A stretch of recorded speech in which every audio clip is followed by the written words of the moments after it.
Bom dia a todos.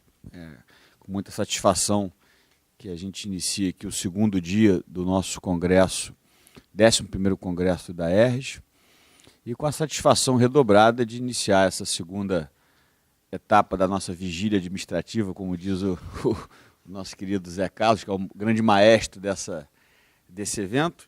A satisfação de ter aqui de novo o professor Carlos Ari Sundfeld, que na verdade já é um amigo da Procuradoria-Geral do Estado, do IDAERJ. A gente podia até ter uma norma regimental que determinasse o Carlos Ari obrigatoriamente teria que fazer parte de todos os eventos, porque, enfim, isso já vem acontecendo de uma forma espontânea e muito alinhado e sempre nos desafiando com questões inovadoras, e muito mais do que isso. Eu sempre digo que o professor Carlos Ari tem dado enormes contribuições, não apenas no plano doutrinário, mas no plano das iniciativas legislativas. Eu sempre faço questão de lembrar que o professor Carlos Ari foi o mentor intelectual da lei de PPP, da lei de pregão, da lei de telecomunicações, e agora, juntamente com o professor Floriano de Azevedo Marques Neto, na lei de introdução ao direito brasileiro. Então, muito além de ser uma das mais importantes vozes da academia do direito público brasileiro, tem dado contribuição efetiva na arquitetura normativa do direito público, com soluções sempre inovadoras e que sempre nos inspiram. De modo que, para a gente, é uma enorme honra, Carlos, ter você aqui de novo, que, além de tudo isso, é uma pessoa agradabilíssima, um gentleman, e, enfim, para a gente é sempre uma honra. Sem mais delongas, até pela questão do horário, Zé, então passo diretamente a palavra para o professor Carlos Ari Sundfeld.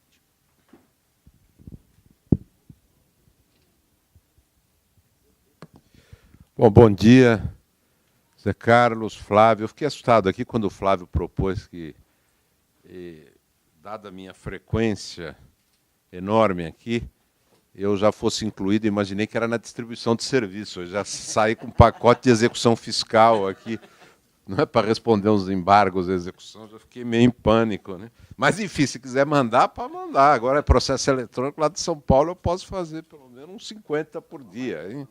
Agora ficou mais fácil. Bom, mas muito obrigado mais uma vez pelo carinho de me chamarem aqui para essas festas tão provocativas, né? Tão instigantes. Muito bom rever vocês. Muito bom estar com os amigos, Zé Carlos, Flávio, Alice, que eu encontrei agora há pouco. Cadê a Alice? Está por aí. Enfim, todos os amigos que estão aqui. Bom, eu queria fazer uma provocação com vocês em torno da ideia de reforma do Estado, né? Eu queria conversar um pouco sobre os desafios jurídicos para a reforma do Estado, e a minha provocação parte do pressuposto de que a reforma do Estado é necessária e que nós não vamos fugir dela. A questão é saber por que ela é necessária, quer dizer, o que há que a torna necessária, quais são os caminhos para reformar, né? E, do ponto de vista mais prático, que tipo de mudança nós temos que valorizar. Então, é isso. Portanto, é um tema para o futuro, um tema não muito jurídico formal. Como o ano está acabando, nós temos que pensar no futuro, tal. Nós vamos pensar nas férias, na praia. Espero que no Rio comece a ter sol. Não sei, vocês não pagaram a conta do sol, eu acho, nas últimas semanas. Não sei o que está acontecendo aqui, né? É isso, acho que faltou recurso. Estão pagando a conta do sol. Bom, então, a minha primeira pergunta é por que a reforma é necessária? Isso é uma questão ideológica? Eu creio que não. Eu acho que há 3 fatores que fazem com que a reforma seja inevitável. E nós vamos ter que encontrar maneiras de lidar com a necessidade de reformar. Eu não acredito que qualquer governo consiga fazer as reformas todas de uma vez, reformas com facilidade. Acho que nós vamos ter que entrar numa era de reformas intensas no Estado. Só que, para isso, nós precisamos saber quais são os problemas, por que a reforma é necessária, e quais são as tendências que vale a pena seguir. Então, é nesse sentido a minha provocação. Agora, por que a reforma é necessária? Por que ela é inevitável? Primeiro ponto, acho que é consensual. Nós estamos vivendo no Brasil uma explosão fiscal. Não só nós chegamos num nível de comprometimento do orçamento da União e dos estados e dos municípios, como o orçamento público está sendo consumido a cada ano muito mais, percentualmente muito mais, com as despesas fixas e inevitáveis. Então, é um cenário de explosão fiscal. Não há como querer esconder o problema. Quer dizer, não é uma questão de opção. Imaginar que basta retomar o desenvolvimento e nós vamos conseguir encaixar as despesas no orçamento e vamos ter dinheiro ainda para investimento. Por quê? Porque nós vivemos uma explosão. Então, é um desafio aceitar que nós temos a explosão e tentar pensar como é que nós vamos lidar com ela, né? E nos estados é gravíssimo. O Rio de Janeiro já vive essa situação, sabe o que é, mas o que é incrível é que outros grandes estados do Brasil estão na mesma situação. E os próximos são Minas Gerais e Rio Grande do Sul, nada menos que Minas Gerais e Rio Grande do Sul. Quer dizer, são 3 dos principais estados brasileiros que estão numa situação de eminente caos financeiro. Vocês vão ver o dia que o governador de Minas Gerais assumir e que eles tiverem que reconhecer a situação fiscal e negociar a recuperação fiscal, como vai se agravar a situação. Pô, a situação que o Rio passou de renegociação e as dificuldades que tem de cumprir a renegociação, que é muito complexo, né? Tem um desafio político, operacional, enfim. O segundo ponto, por que a reforma é necessária, é porque a produtividade estatal é baixíssima no Brasil. Nós temos uma máquina grande, uma máquina até sofisticada em muitos aspectos, mas com produtividade muito baixa. A qualidade da atuação do Estado é baixa. Então, não só nós temos problema de excesso de despesas, as partes do Estado, mesmo aquelas que são partes bem construídas, acabaram tendo características ou desincentivos que levaram a uma baixa produtividade estatal. Quer dizer, uma dificuldade em cumprir eficientemente os seus fins. E eu acho que a prova disso é a tendência, mesmo de governos mais estatistas, com ligações mais sindicais, ou ideologicamente próximas à esquerda ou à social-democracia, a tendência de utilizar parcerias com o setor privado na área social, para deixar as parcerias contratuais empresariais de lado, mas na área social, para conseguir enfrentar o déficit de qualidade de serviços essenciais, como saúde, assistência social, para enfrentar o desafio da melhoria da produtividade estatal. Então, nós vamos ter que lidar com isso, né? Fala-se muito de 2013 como o ano em que a população se revoltou contra a má qualidade do serviço, embora possa haver um certo mito assim, sobre as razões daquela explosão de 2013, o fato de esse discurso de explicação sobre aquele momento persistir, o discurso de que se trata de uma revolta contra a má qualidade do serviço, talvez mostre que, de fato, até na percepção da população, que nem é a população de mais baixa renda, que saiu às ruas para protestar, da população com uma renda média, né, a baixa produtividade estatal é uma crise.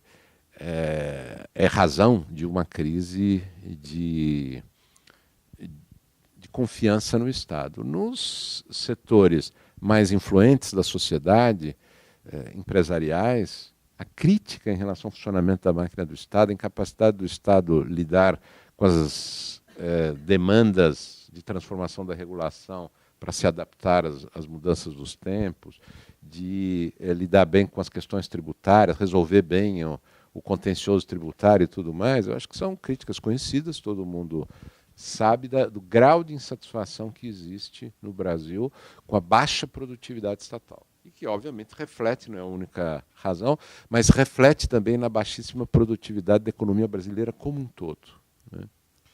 E o terceiro ponto é o caos jurídico. O Brasil é um país que tem, em algumas áreas mais, outras menos, mas tem, na comparação com os seus homólogos na ordem internacional, países comparáveis, com graus de desenvolvimento comparável, mesmo na América Latina, tem um grau de conflito jurídico, de conflituosidade jurídica, de incerteza jurídica e de uma incapacidade de superar os conflitos jurídicos que é incomparavelmente maior do que o dos outros países da América Latina. Compare com a Colômbia, compare com a...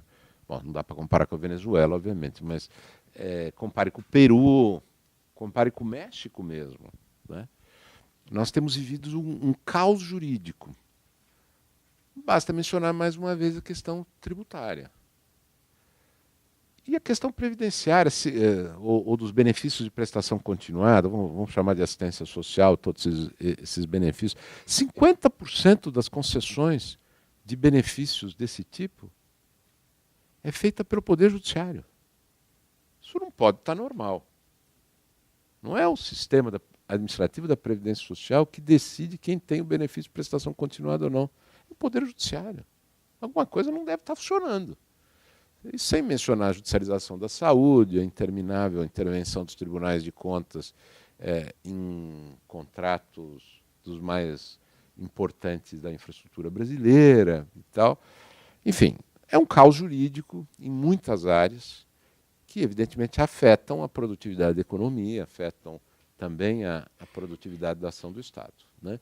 E tornam mais complexo enfrentar a explosão fiscal. Porque você cria soluções para conter o déficit fiscal, impedir o seu aumento, mas a confusão jurídica abre portas para essas regras não serem cumpridas, né? Então, essa é a situação. Nossa, que pessimismo, hoje eu estou péssimo, gente. Bom, como é que nós vamos enfrentar esses três desafios? Eu acho que tem três caminhos assim básicos, né? Primeiro, nós temos que diminuir a rigidez daquilo que eu vou chamar genericamente de vinculações. Nós acabamos criando, por meio de normas, inclusive muitas normas constitucionais, para o orçamento público. Nós assumimos compromissos fixos com gastos públicos de um modo excessivo, por meio de normas jurídicas difíceis de mudar. Nós vamos ter que diminuir essa rigidez. Não necessariamente diminuir todas as vinculações, mas a rigidez delas, para que elas possam ser revistas de maneira mais constante, a menor custo político, em tempo menor. Não é assim desamarrar tudo, não. É abrir espaço para que estas vinculações, essas limitações, essa rigidez seja revista com mais facilidade. Senão, nós vamos chegar a um impasse do Estado. Impasse. Quando você chega ao impasse, a solução é a ruptura, gente. Então, esse é o nosso problema. O segundo, como é que nós vamos aumentar a produtividade estatal?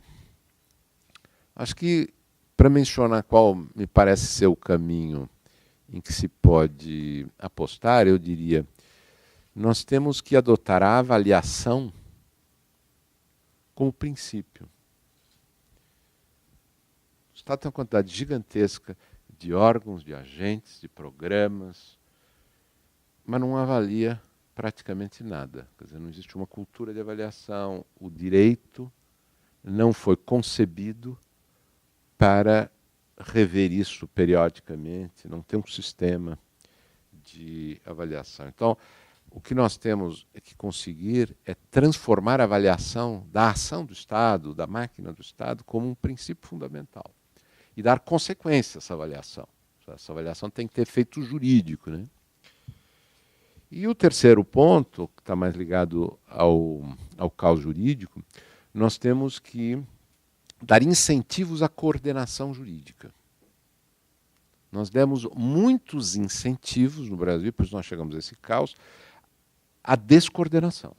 Uma aposta do Brasil, um pouquinho antes da redemocratização começou, depois foi estimulando. Quanto mais descoordenação, melhor, porque nós vamos liberar as forças democráticas, vamos liberar a capacidade criativa. Então, cada um sai criando aí o que puder, lutando por direitos ou controlando a ação do Estado e vamos que vamos. Bom, em matéria tributária, cada Estado e cada município sai inventando aí as suas soluções e assim nós vamos conseguir desenvolver o país. Então, em vários campos, nós estimulamos a descoordenação. Nós temos agora que inverter. Não é possível nós continuarmos incentivando a descoordenação. Bom, então eu queria justificar agora um pouco esses 3 caminhos e dizer um pouco mais em detalhe o que significam, né?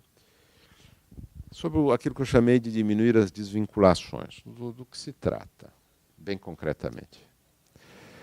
Quando nós começamos a ter problemas sucessivos no Brasil, por exemplo, com gastos públicos de pessoal e de previdência, o que nós fizemos? Nós fomos mexer nas normas que poderiam, que estavam gerando os gastos, ou que poderiam, de alguma maneira, evitar os gastos. Então, parte das normas que geravam gastos estavam na Constituição. Então, nós fomos lá mexer na Constituição para mudar essas normas. Matéria previdenciária, por exemplo. Né? A reforma previdenciária foi necessária porque a reforma constitucional previdenciária foi necessária por quê? Porque as normas sobre previdência pública para os servidores públicos estavam na Constituição. Então, vamos mexer na Constituição. E, em outros casos, as normas não estavam na Constituição, mas para conter o aumento dos gastos públicos por meio da lei, nós tentamos, ou da lei orçamentária, ou das leis de vencimentos, outras coisas, nós tentamos, por meio de normas constitucionais, barrar isto. Então, são típicas disso as normas da Constituição que estabeleceram teto de gastos, teto de salário, né, de remuneração de servidores, que tentaram definir o que estava incluído no teto, o que não estava incluído no teto, e mais recentemente a norma que estabeleceu o teto geral de gastos para a administração pública. Bom, o resultado é que nós fomos constitucionalizando sempre mais. Nós, para fazer a reforma, nós fizemos a reforma na Constituição. Nós precisamos parar com isso. Nós vamos ter que mexer de novo nessas normas. Até porque umas se tornaram inviáveis. A tal regra de ouro se tornou inviável, simplesmente não dá para cumprir. Questão prática, não tem como. Outras têm efeito perverso. Para criar o teto de remuneração, nós acabamos criando uma oportunidade para vinculação da remuneração de categorias ao teto. Bom, ontem o Senado Federal aprovou o aumento dos ministros do Supremo em 16% e puxou a despesa dos estados e municípios para cima com um reflexo de 4 bilhões de reais, um negócio impressionante. Quer dizer, nós temos uma norma que produz o efeito contrário. Embora ele consiga cortar remunerações excessivas, mas acabou vinculando um conjunto de carreiras enormes. Então, este sistema de ir colocar normas na Constituição acabou se mostrando um mau sistema. E depois que você faz, é muito difícil mudar. Este caso específico era uma norma boa, era para cortar os altos salários excessivos, muitos dos quais decorrentes de decisões judiciais, né, que tinham coisa julgada por conta de aumentos obtidos por servidores com ações judiciais, transitava em julgado, e aí, bom, o que fazer? Aí estabeleceu-se a ideia do teto. Sim, só que acabou tendo esse efeito perverso que eu mencionei. Como é que você muda essa norma? Está na Constituição. Bom, por que é importante falar disso? É porque nós estamos, mais uma vez, discutindo a reforma da Previdência. Nós vamos, mais uma vez, discutir a reforma da função pública. É inevitável. Estamos falando antes da Previdência, mas a reforma da função pública vai chegar. Eu publiquei semana passada, junto com o Armínio Fraga e a Ana Carna, no Globo, no domingo, e no Estado de São Paulo, saiu no mesmo dia, um artigo longo sobre essa questão do RH, e eu fiquei impressionado como, apesar disso não estar no debate eleitoral, que ninguém quer falar desse assunto, como há atores importantes sensibilizados para o problema, né? Muito bem, então nós vamos ter que mexer nisso. Agora, como é que nós vamos mexer? Qual é a técnica? Em geral, como tem muita resistência para as mudanças na norma constitucional, quem negocia e aceita alguma mudança quer garantir alguma coisa ainda, mantendo na Constituição. Nós temos que lutar contra isso. Não dá. Tem que rebaixar o nível das vinculações. E aí a vinculação de tudo. Nós vamos ter que aceitar, com os riscos inerentes a isso.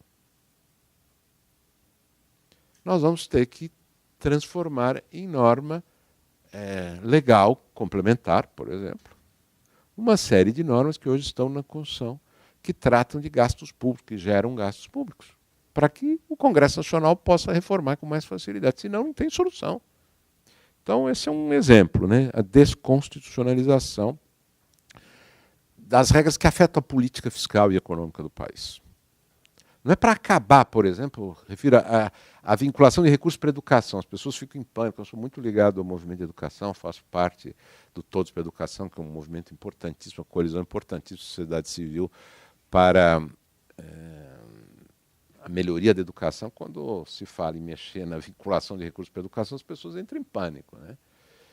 Não é exatamente que nós queremos acabar com a vinculação de recursos à educação, mas eu acho importante mudar o grau jurídico desta vinculação para a lei complementar. Por que na Constituição? Porque se nós colocarmos na lei complementar, nós poderemos criar as exceções, as modulações que são importantes para atender às circunstâncias particulares a municípios em que não faz sentido a vinculação, tal qual está estabelecida.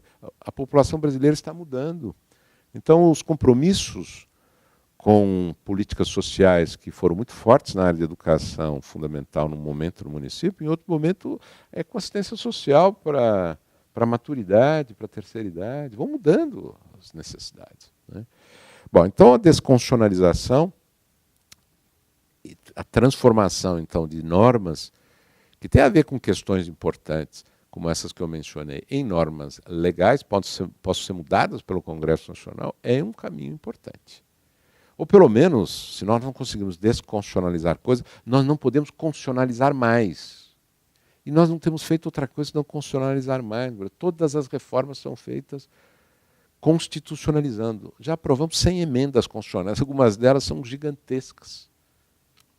E nós estamos amarrando o processo deliberativo de reformas do Estado brasileiro de uma maneira inacreditável. Nós estamos gerando uma crise mortal para a Constituição brasileira. Nós não podemos permitir isso, porque a Constituição tem muitas outras coisas que nós temos que preservar. Então, esse é um lado que muitas das pessoas não percebem. Se você colocar muito peso no barco, ele afunda. E nós estamos botando peso demais na Constituição. E se ela afundar, afunda também as bases do nosso Estado de Direito, a Constituição Institucional, que nos custou tanto e que, como nós vimos recentemente, não é um consenso assim tão universal quanto nós gostaríamos que fosse. As pessoas têm dúvida ou têm baixo compromisso com certos valores institucionais que estão na Constituição, que são importantes, nós temos que preservar. Agora, se nós formos colocar tudo nesse barco, ele vai afundar. Então, nós precisamos tirar um pouco de carga, né? Bom, segundo, nós temos que deslegalizar também certas matérias-chave na administração pública para impedir que as normas legais sejam bypassadas com facilidade. Vou explicar isto. Um exemplo bem trivial. O teto de gastos com pessoal está definido na Lei de Responsabilidade Fiscal, não é verdade? Não deu certo. Está na lei, mas não deu certo. Por que não deu certo? Porque a Lei de Responsabilidade Fiscal é aprovada pelo Congresso Nacional. Evidentemente não dá para obter um consenso no Congresso Nacional sobre todas as regras para determinar o que é gasto de pessoal. E por que não dá para obter o consenso? Primeiro, pela complexidade técnica. É muito complexo, porque os tipos de despesas são muito variados e a criatividade dos administradores, das corporações é enorme. Então isso vai mudando. E não dá, porque se você quiser hoje mudar a lei de responsabilidade fiscal para definir o que racionalmente faz parte das despesas de pessoal, você vai revelar uma verdade dura, muito dura. A maior parte dos estados brasileiros já descumpre há muito tempo o teto de despesas com pessoal. Há muito tempo. Bom, então, deixar tudo na lei é inviabilizar a própria norma. Porque quando você precisar mudar para corrigir os defeitos, você vai precisar uma coalizão política para gerar crise nos estados e nos municípios. Isso é uma loucura, ninguém consegue isso. Ninguém consegue. Nenhum deputado do Rio de Janeiro vai votar a favor disso. Ainda que ele seja um sujeito com responsabilidade fiscal, jamais vai votar nisso. Ele não pode ser o responsável por isso. Essa tarefa não pode ser política. Então nós temos que deslegalizar certas matérias, atribuindo a um órgão técnico nacional a responsabilidade de fazer essas definições. Em matéria de responsabilidade fiscal, nos faz falta um órgão técnico com capacidade de normatizar a contabilidade pública, para usar uma expressão genérica. Não existe. E não existe porque nós somos uma federação, aprova-se a lei nacional, a lei de responsabilidade fiscal editada pelo Congresso Nacional não existe uma competência nacional, isso é que vincula a União, Estados e municípios, só que a aplicação dessas normas é municipal, é estadual e é federal, e sujeita a controle pelo Tribunal de Contas, que é totalmente autônomo, federal, estadual, e em alguns casos, São Paulo, Rio de Janeiro, por exemplo, municipal. E cada um tem seu critério. Por que o Estado de Minas Gerais está nessa situação terrível de descumprimento do teto de gastos com pessoal? Porque o Tribunal de Contas de Minas Gerais aceitou uma interpretação, digamos assim, política acomodatícia do governo do Estado, pela sua ligação local, enfim, simplesmente não conseguiu resistir e permitiu essa situação. Nós temos que ter um órgão nacional técnico. Quando a lei de responsabilidade fiscal foi editada, anunciou-se a criação de um conselho fiscal, alguma coisa assim, que nunca ocorreu. Passados 20 anos nunca ocorreu. Por quê? Porque não tem competência constitucional, inclusive, para a União cumprir essa função. Nós vamos ter que construir, ou por uma emenda constitucional, ou por um entendimento jurídico, fazer a construção de um órgão técnico nacional que tenha competência em algumas questões-chave de administração pública. Eu estou muito falando da questão fiscal, né? Mas tem outras. Por exemplo, em matéria de licitação, de contratações públicas, nós estamos piorando cada vez mais o nosso sistema de contratações públicas, editando mais leis, leis de exceção, né? Vamos criando bypass legal por meio de novas regras de licitação e de contratação. Vamos complicando cada vez mais o sistema, quando nós poderíamos adotar uma estratégia diversa de fazer uma legislação nacional, aprovada pelo Congresso Nacional nessa matéria mais estruturante, e ter um órgão nacional técnico que fosse adaptando essas regras à situação e tornando realidade normas que entram na lei nacional e nunca são cumpridas. Eu lhes dou um exemplo.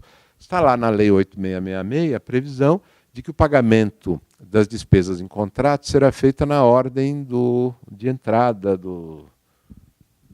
das faturas. Alguém já viu cumprida essa norma? Ninguém cumpre. Está lá na lei. Mas ninguém cumpre, não cumpre. Por quê? Porque faltam as normas técnicas que enquadrem os tipos de despesa, façam a harmonização desse dever com a gestão orçamentário-financeira. Falta tudo isso. Mas quem vai fazer? Ninguém tem competência. E se reformar mais uma vez a lei para tornar mais duro, e daqui a pouco vão mudar a lei de improbidade para dizer que é improbidade, ou talvez o Código Penal para dizer que é improbidade pagar as faturas fora da ordem. Tá bom, não vai adiantar nada. Porque nos falta, vamos chamar assim, uma agência reguladora nacional com capacidade normativa para tratar dessa questão de uma maneira mais técnica. Por que eu insisto na questão técnica? Porque nós temos que tirar isso do Congresso Nacional. O Congresso Nacional tem que estruturar. Mas se nós deixarmos o Congresso Nacional, as votações no Congresso Nacional estarão ligadas, das mudanças nacionais, estarão ligadas a situações particulares, específicas, momentâneas, conjunturais de cada estado e cada município. Não pode ser assim, né?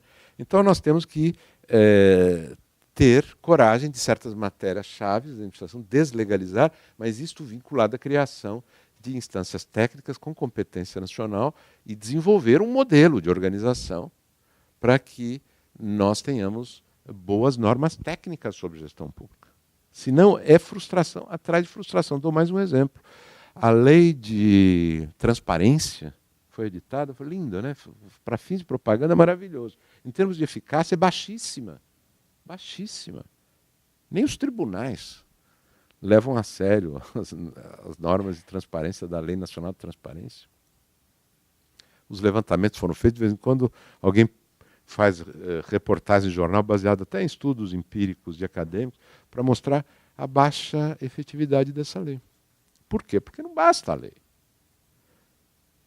E se você faz sua lei nacional, cada órgão da administração municipal, estadual e federal inventa por si um modo de cumprir, nós nunca vamos evoluir, né? Bom, e por fim, um terceiro ponto aí em relação, estou falando sempre dessa tentativa de deslocar essas vinculações jurídicas para tipos mais gerenciáveis, né? Então é isso que eu estou tratando. Nós temos que rever a noção de direito adquirido que nós temos utilizado para muitas questões. Nós temos direito adquirido demais, né? No sentido, eu não sou contra o direito adquirido, não, mas é no sentido de tornar isto mais racional. Houve um uso retórico, abusivo, em alguns casos corporativos, do conceito de direito adquirido chocante. Eu, por exemplo, fui procurador de Estado, sabe, durante um período da minha vida, e uma vez me surpreendi com uma tal gratificação maleta, que todo mundo conhecia como gratificação maleta, achei uma graça louca, mas enfim, dei um parecer contra aquilo que reverteu o entendimento consolidado e fiquei sendo odiado pro resto do tempo que eu durei na Procuradoria por conta da derrubada da gratificação maleta. O que era a gratificação maleta? Baseado, só para vocês verem até onde vai a ideia louca de direito adquirido. Como em todo lugar, existia lá uma regra permitindo a incorporação aos vencimentos de gratificações depois de um período de fruição, né? E aí o sujeito usufruía por 5 anos, requeria lá e editava-se um ato declara incorporado aos vencimentos para todos os fins da gratificação do artigo tal da lei tal. Muito bem. Aí pergunta-se, se o sujeito se exonerar para assumir outro cargo público, faz concurso em outro cargo público, ele leva a gratificação? É a gratificação maleta, né? Eu mudo de casa e levo a gratificação na maleta. Jurisprudência administrativa consolidadíssima quando isso caiu na minha mão. Claro que leva, está incorporado. Como assim está incorporado e ele leva? Mas ele não pediu exoneração? Como é que o sujeito pode ter um direito post-mortem? É isso? Isso é uma coisa maluca. Não tem o menor sentido. Ele se exonerou do cargo, ele saiu, ele rompeu o vínculo, ele não pode levar nada do... A não ser, claro, a contagem do tempo de serviço, que esse é outro problema. Não tem nada a ver com o vínculo funcional, tem a ver com previdência. Era coisa mais natural, isso durou anos. Naturalíssima, direito adquirido, etc. Como pode isso? Isso está cheio, isso em todas as áreas. E não é só, eu estou dando muito exemplo aqui de servidor, daqui a pouco vocês vão achar que eu estou implicado, né? Mas não é não, isso existe em matéria contratual, em matéria de licenças, em matéria regulatória, é realmente uma distorção brasileira. Essa questão dos direitos adquiridos, nós precisamos pensar isso com mais racionalidade. E também normas, né? que muito ligado à retórica, de que não se pode perder direitos e tudo, que tentam impedir a revisão das coisas. Então agora eu queria o segundo ponto, que é o do avaliar as coisas. Precisa avaliar as coisas, qual a situação que nós estamos, nós podemos manter esse programa, nós podemos manter esse benefício, ele ainda faz sentido, não faz sentido? Bom, o que nós temos que fazer? Então é o segundo grande ponto. Nós temos que adotar a transitoriedade, a temporariedade como essência dos programas, dos órgãos, das normas, dos agentes, das entidades. Tudo é temporário. A vida, que é mais importante que existe, é temporário. E nós achamos que você cria um órgão público é para sempre. Em princípio é para sempre. Se morrer, foi que alguém assassinou e nós vamos ficar surpresos. Não pode ser assim. Nós temos que criar já os programas, admitir os agentes, editar as normas, pensando tudo isto como temporário, como provisório. Nós não podemos conceber as soluções jurídicas para as coisas que inventamos como se nós estivéssemos criando coisas permanentes. Tudo tem que ser permanente. E houve uma certa obsessão na área jurídica, por muitas razões, em construir coisas que se enraizassem totalmente, como se tudo fosse essência. E não é. A maior parte do que o Estado faz não é essência, não. É contingência. E nós temos que construir o regime jurídico das coisas de modo a facilitar a transição. Agora, sempre quando eu digo isso, as pessoas dizem, então a arbitrariedade vai ficar solta. Não, nós temos que construir a transição e com regras adequadas para fazer transições adequadas. É disso que se trata. Né? Bom, e aí quais são os tipos de coisas? A primeira delas, a maior parte das normas de regulação tem que ser editadas para vigência temporária, com prazo certo. Não faz sentido se editar uma norma de regulação acima da outra, criando obrigações, limitações, etc., como se elas devessem, em princípio, vigorar para sempre. Não faz sentido. E aí começam a acontecer coisas absurdas. Vou lhes dar um exemplo na área de telecom em regulação. A Anatel foi, com o decorrer do tempo, criando cada vez mais regras sobre obrigações para as concessionárias. Obrigação em relação ao consumidor, obrigação de qualidade. E aí vão se somando, nunca diminui, sempre soma, né? Sempre soma. Aí chega um momento em que aquilo está explodindo, ninguém mais aguenta.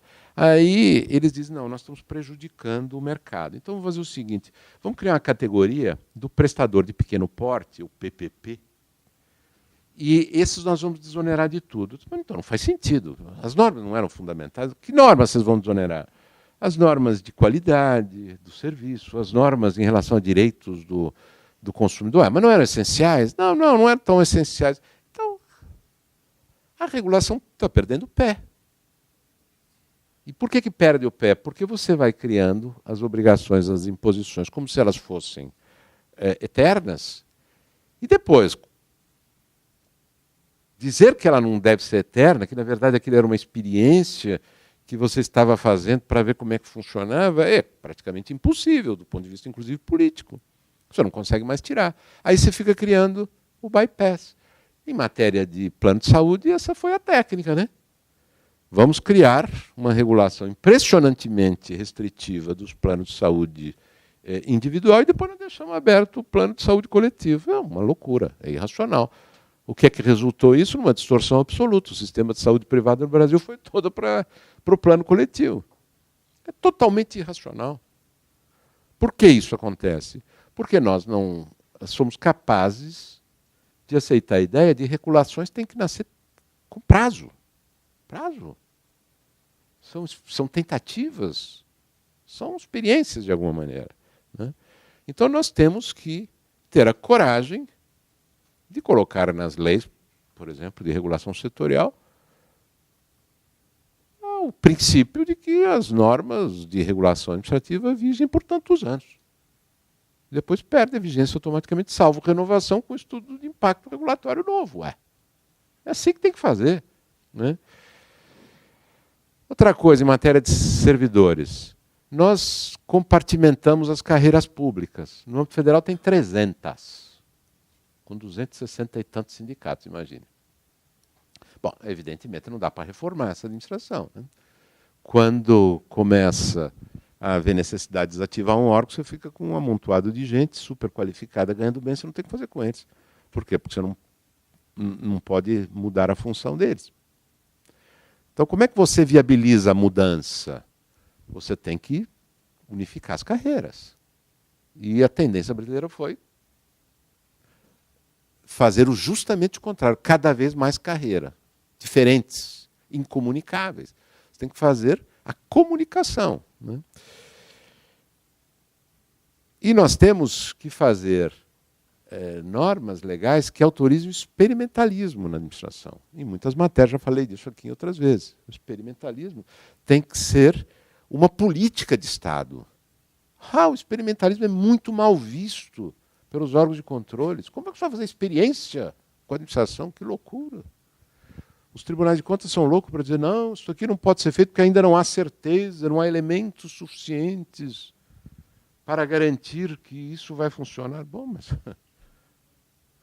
em todos os campos do conhecimento, seja na produção científica, seja na tecnologia, seja na gestão privada, nas ONGs, a experiência é o mecanismo de aprendizado. E nós, na administração pública, no Estado brasileiro, achamos que é o contrário. Não pode fazer nada enquanto você não tem a certeza absoluta, a capacidade de demonstrar que aquilo é o melhor do mundo. Isso é uma situação raríssima de você conseguir produzir este grau de certeza das coisas. Agora, abrir espaço para experimentalismo, então, quer dizer que nós vamos fazer a bagunça? Não, nós vamos organizar o experimentalismo. Experiência tem método, e nós temos que fazer isso. Para terminar aqui, para não ultrapassar o meu tempo, para lutar contra o caos jurídico, eu diria, nós temos que diminuir o espaço de autonomia jurídica de unidades do Estado. Nós temos muita gente autônoma. É todo mundo autônomo. Tribunal de Contas do município, do Estado, da União, todos autônomos. Uns em relação aos outros. E autônomos em relação à ordem jurídica também, cá entre nós, né? Por exemplo, o Tribunal de Contas da União, com todo respeito, ele tem grande autonomia em relação ao direito, como nós vimos nessa semana, em que ele decidiu que é bom controlar a OAB. Eu também acho, viu, que a OAB precisa ser controlada, que deve ter uma confusão, viu, Patrícia, lá na OAB, com os recursos dos advogados. Agora, convenhamos que o Tribunal de Contas não pode ignorar as normas constitucionais e legais que não fizeram da OAB um ente da administração pública. Então, não dá para o Tribunal de Contas da União editar uma decisão dizendo, olha, para mim ele é um ente da administração pública. Se a ordem jurídica brasileira disse o contrário, e se o Supremo Tribunal Federal já disse o contrário, aliás, na vigência da Constituição, não é possível isso, gente. Mas é o contrário. O Supremo, quando perguntado se o Tribunal de Contas pode negar a vigência à norma constitucional, diz, pode, fique à vontade. Bom, então, gente, assim não vai, né? Na discussão sobre a autonomia funcional dos membros do Ministério Público, saber se alguém pode ser vinculado a alguma... Não, ninguém pode... Gente, assim não dá. Quando você faz reformas para criar precedentes vinculantes, seja para a administração, seja para o judiciário, fica todo mundo revoltado. E a autonomia do juiz, e a criatividade. Gente, precisa diminuir a autonomia, não é? E além disso, para terminar aqui, nós precisamos dar menos incentivos para a judicialização. Nós precisamos realmente rever os incentivos que demos para a judicialização. Por exemplo, não pagar sucumbência, né, Alice? Essa regra de que ninguém paga sucumbência quando move ação coletiva, isso está errado, assim, é um exagero completo, né? Nós vamos repensar isso. E, para terminar, eu queria mencionar um ponto que tem a ver com uma conversa que nós tínhamos antes.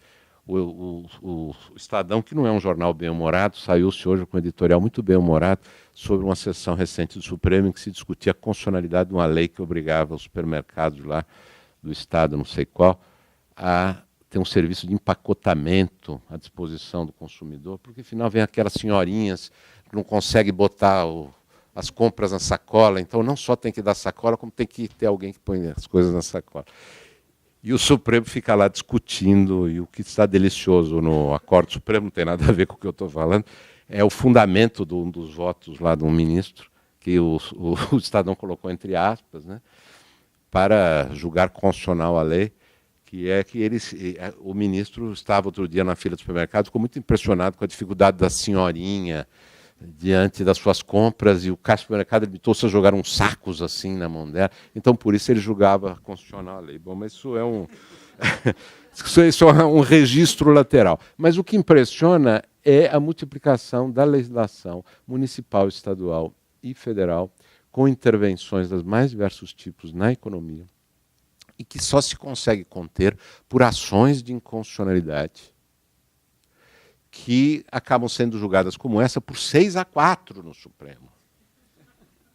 Depois de horas de julgamento, aliás, com fundamentos deste tipo. É um negócio realmente inviável. Nós não vamos conseguir segurar esse movimento. E é paradoxal que a Constituição brasileira, desde 1988, tem uma competência para a União editar normas gerais de direito econômico que pode colocar um freio nisso. E até agora eu não vi uma proposta feita de regulamentação de uso dessa competência para editar normas básicas de direito econômico no Brasil. Nós ficamos esperando um município inventar uma lei que barra o transgênico, o outro mandar cortar a telefonia móvel na cidade, porque esse negócio de telefonia móvel é muito incômodo, e o outro da sacolinha, e o outro proíbe o transporte privado e por aí vai.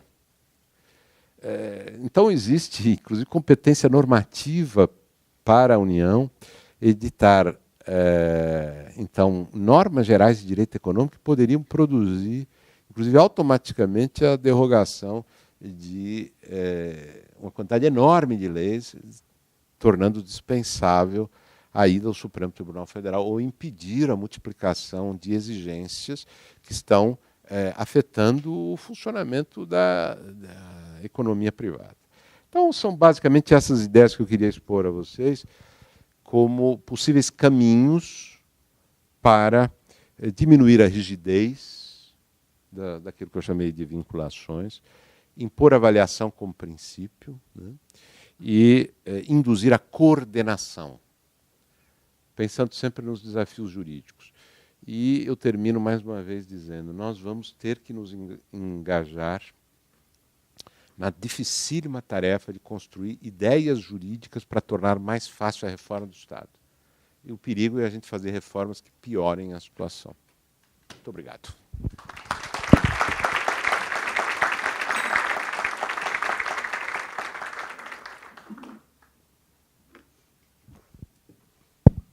Agradeço enormemente a, mais uma vez, brilhante exposição do professor Carlos Ari Sundfeld, que não se limita a descrever o cenário complexo da realidade brasileira, mas sempre aponta caminhos e soluções e alternativas, enfim. Essa é uma característica de todas as exposições que eu assisto do professor Carlos Ari, é essa linha propositiva, né? Não se limita a descrever o cenário, mas aponta sempre soluções que nos parecem criativas e nos inspiram a pensar e refletir. E como tem coisa para fazer no direito público, e, enfim, o IDAERJ é um ótimo laboratório para a gente ter essa troca de ideias. Bom, acho que sem mais delongas, né, Zé? Não sei se o Zé tem alguma... Bom, sem mais delongas, né, o nosso congresso, como eu sempre brinco, não é um congresso, é uma vigília de direito administrativo, que são 2 longos dias, né, manhã, tarde, etc. e tal. Mas só para encerrar, assim, fazendo esse registro que realmente é com muita alegria que a gente sempre recebe o professor Carlos Ari aqui, né? E a presença dele é sempre um momento assim de, ao mesmo tempo, leveza e profundidade na exposição. E ele é um grande exemplo, assim, também como ser humano, como professor. É aquela pessoa que traz a simplicidade dos grandes, né? Enfim, o comentário que eu ouvi sobre ele aqui, ele é sempre um gentleman, né? E de fato, né? Quer dizer, uma pessoa sempre afável, sempre aberta, sempre aberta ao diálogo, enfim, e que sempre aceita o nosso convite prontamente, né? Então ele é praticamente já também um procurador do Estado honoris causa, né, nosso aqui. Só falta a gente mandar processo administrativo. Em breve, né? Em breve receberá.